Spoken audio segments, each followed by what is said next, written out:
جتنے بھی انبیاء کرام آئے سب نے یہی کہا کہ میرے بعد کوئی اور آئے گا، میرے بعد کوئی اور آئے گا۔ ہر نبی نے یہ کہا، بلکہ بعض نے تو اپنی زندگیوں میں اللہ نے دوسرے انبیاء کرام کو بھیج دیا تھا۔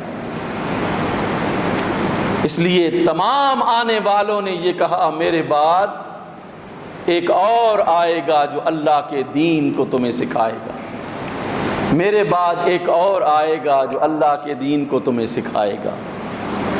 حتیٰ کہ جناب عیسیٰ علیہ السلام نے بھی یہ کہا کہ میں تمہاری طرف اللہ کا رسول بنا کے بھیجا گیا ہوں اور میں تمہیں بشارت دیتا ہوں کہ میرے بعد ایک اور نبی آئے گا۔ تورات میں، انجیل میں، زبور میں، تمام آسمانی کتابوں میں یہ اعلان کیا گیا، سب آنے والوں نے یہ کہا کہ ہمارے بعد کوئی آئے گا، ہمارے بعد کوئی آئے گا۔ عیسیٰ نے کہا کہ میں تمہیں بشارت دیتا ہوں میرے بعد ایک ایسا شخص آئے گا، یاتی من بعدی، آئے گا میرے پاس، اسمہ احمد۔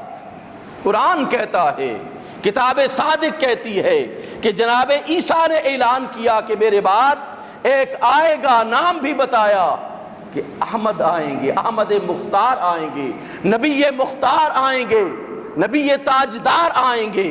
جناب عیسیٰ نے اعلان کیا، جب نبی مختار آ گئے، جب نبی مصطفیٰ آ گئے، جب خاتم الانبیاء تاجدار کائنات آ گئے، اللہ نے پھر اعلان کیا ما کان محمد ابا احد من رجالکم ولکن رسول اللہ وخاتم النبیین، کہ محمد تم میں سے کسی کے باپ نہیں ہے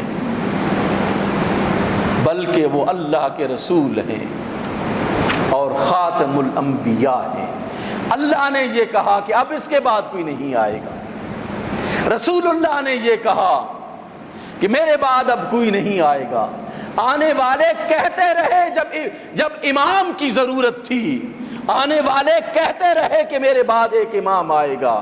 جب امام الائمہ تشریف لائے تو پھر ایک ایسا مقام آیا مسجد اقصیٰ میں کہ تمام انبیاء کی امامت کرا کے اللہ نے وہیں پر اعلان کر دیا کہ آج کے بعد کوئی دوسرا نبی نہیں آئے گا، آج کے بعد کوئی دوسرا رسول نہیں آئے گا، آج کے بعد کوئی دوسرا امام نہیں آئے گا جو نبوت کا حامل ہوگا، جو رسالت کا حامل ہوگا۔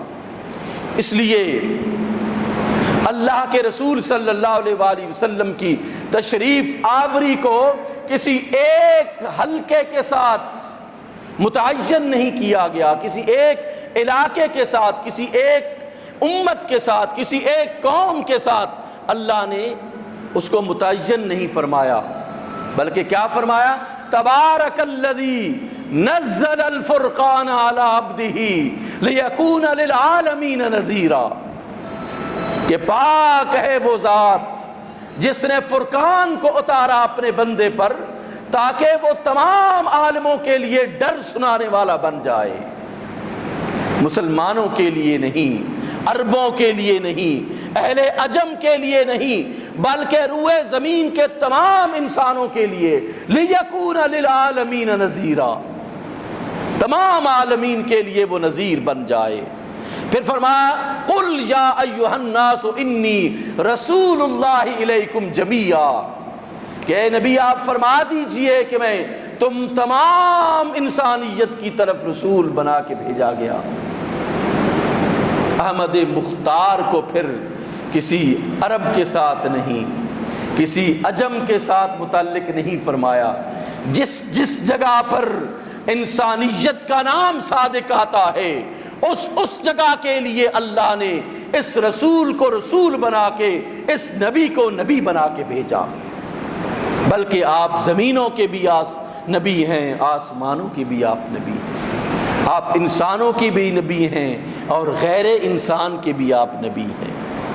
اس لیے آپ چونکہ تمام انسانیت اور غیر انسانیت سب کے لیے نبی بنا کے بھیجے گئے ہیں، اس سے پہلے کسی کو یہ ٹائٹل اللہ نے عطا نہیں فرمایا تھا۔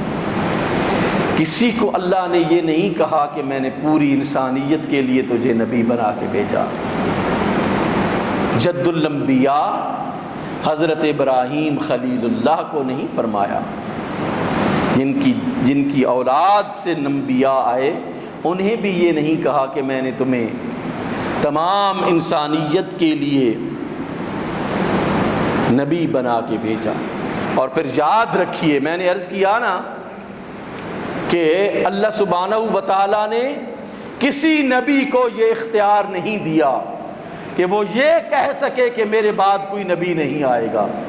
یہ اختیار اللہ نے صرف رسول اللہ کو عطا فرمایا، یہ اعلان کرنے کی حیثیت اللہ نے صرف رسول اللہ کو عطا فرمائی ہے، صرف اور صرف رسول اللہ صلی اللہ علیہ وآلہ وسلم کو عطا فرمائی ہے۔ اور رسالت مآب صلی اللہ علیہ وآلہ وسلم نے بھی خاتم الانبیاء ہونے کا اعلان فرمایا، رسول اللہ صلی اللہ علیہ وسلم۔ اللہ نے اپنے کلام مقدس کی 100 سے زیادہ آیات میں عقیدہ ختم نبوت کو انسانوں کے لیے بیان فرما دیا کہ اس رسول کے بعد کوئی نبی نہیں آئے گا۔ پھر جب اس رسول پر رسالت کو ختم کیا، پھر خود رسالت مآب صلی اللہ علیہ وآلہ وسلم کو اللہ نے حکم ارشاد فرمایا، اے نبی تم خود اعلان کر دو کہ میرے بعد کوئی نبی نہیں آئے گا۔ آپ نے فرمایا لا نبی بعدی، میرے بعد کوئی نبی نہیں آئے گا۔